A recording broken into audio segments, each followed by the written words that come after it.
प्रिय छात्र एवं छात्राओं, आज मैं आपको नामवर सिंह रचित आलोचनात्मक निबंध प्रगीत और समाज के बारे में बताने जा रही हूँ। प्रगीत और समाज नामवर सिंह द्वारा रचित एक चर्चित आलोचनात्मक निबंध है। डॉक्टर नामवर सिंह डॉक्टर हजारी प्रसाद द्विवेदी के शिष्य थे। हिंदी की आधुनिक आलोचना लेखन को डॉक्टर नामवर सिंह ने एक नई दिशा दी है। नामवर सिंह की आलोचना को देखें तो ये आचार्य रामचंद्र शुक्ल और आचार्य हजारी प्रसाद द्विवेदी की आलोचना परंपरा को नवीन साहित्यिक संदर्भों में विस्तार देते हैं। हिंदी आलोचना को लालित्यपूर्ण सर्जनात्मक भाषा और मुहावरा देने का श्रेय डॉक्टर नामवर सिंह को ही प्राप्त है। यहाँ हम आलोचना का अर्थ साहित्यिक सामग्रियों, कृतियों, पुस्तकों और रचनाओं के सम्यक मूल्यांकन से करेंगे। डॉक्टर नामवर सिंह एक मार्क्सवादी विचारधारा से प्रभावित प्रगतिशील आधुनिक आलोचक के रूप में स्थापित हैं। यहाँ हम उनकी आलोचनात्मक निबंध प्रगीत और समाज पर चर्चा कर रहे हैं। तो जहाँ तक समाज की बात है तो समाज का अर्थ हर कोई समझता है, क्योंकि जिस समाज में हम रहते हैं, जन्म लेते हैं, बचपन से लेकर मृत्यु तक, यानी कि जिस समाज में हमारे षोडश संस्कार पूर्ण होते हैं, जहाँ हमारे व्यक्तित्व का निर्माण होता है, हम जीने का तरीका सीखते हैं, वो समाज है। यहाँ आपके लिए एक नया शब्द है प्रगीत, कि ये प्रगीत क्या है। तो प्रगीत गीत का एक रूप है। दूसरे शब्दों में कहें तो प्रगीत गीत का एक प्रकार है। वैसा गीत जो आत्मपरक हो या आत्मानुभूति से प्रेरित होकर लिखा गया हो, वो प्रगीत है। निजी अनुभूतियों के कारण प्रगीत का विशिष्ट स्थान है।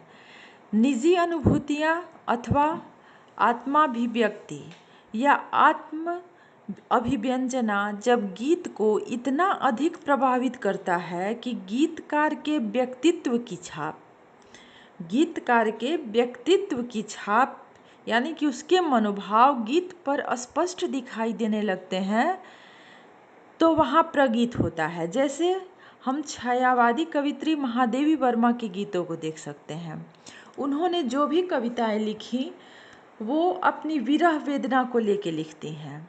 उन्हें आधुनिक मीरा भी कहा जाता है। मीरा की भी कविताएं अपने आत्मानुभूति या फिर कृष्ण के प्रति जो उनका विरह है उसी को लेके लिखी गई हैं। इसमें एक जगह नामवर सिंह जी ने चर्चा किया है कि तुलसी के अलावा कबीर, सूर, मीरा, नानक, रैदास सहित संत कवियों ने प्रायः दोहे और गे पद लिखे हैं, और हिंदी के पहले कवि विद्यापति का उदय भी गीत से ही हुआ है।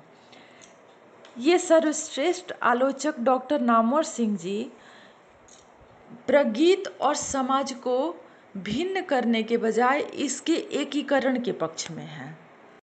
प्रगीत के बारे में ऐसी मान्यता है कि चूंकि ये आत्मपरक हैं, इसलिए इनमें सामाजिकता नहीं होती है, ये समाज से कटे हुए होते हैं।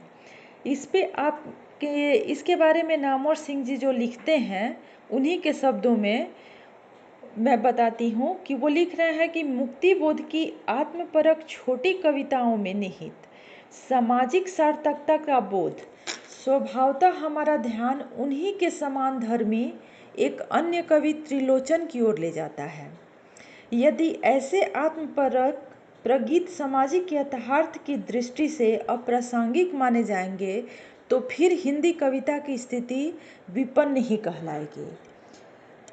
इसका ये स्पष्ट संकेत है कि प्रगीत आत्मानुभूति होते हुए भी इसमें समाज का ही वर्णन है, क्योंकि एक व्यक्ति समाज का ही भाग होता है।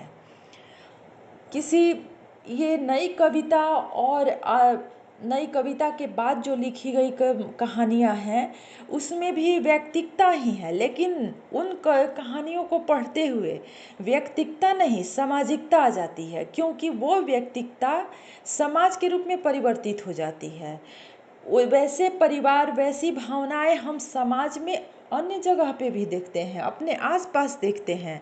इसलिए आत्मानुभूति को या स्वानुभूति को हम सिर्फ एक व्यक्ति की अनुभूति मान के नहीं टाल सकते हैं। अगर हम ये सोचना शुरू करें तो फिर कबीर ने जो अनुभव किया या तुलसी भी तो स्वानुभूति के आधार पर ही लिखते हैं।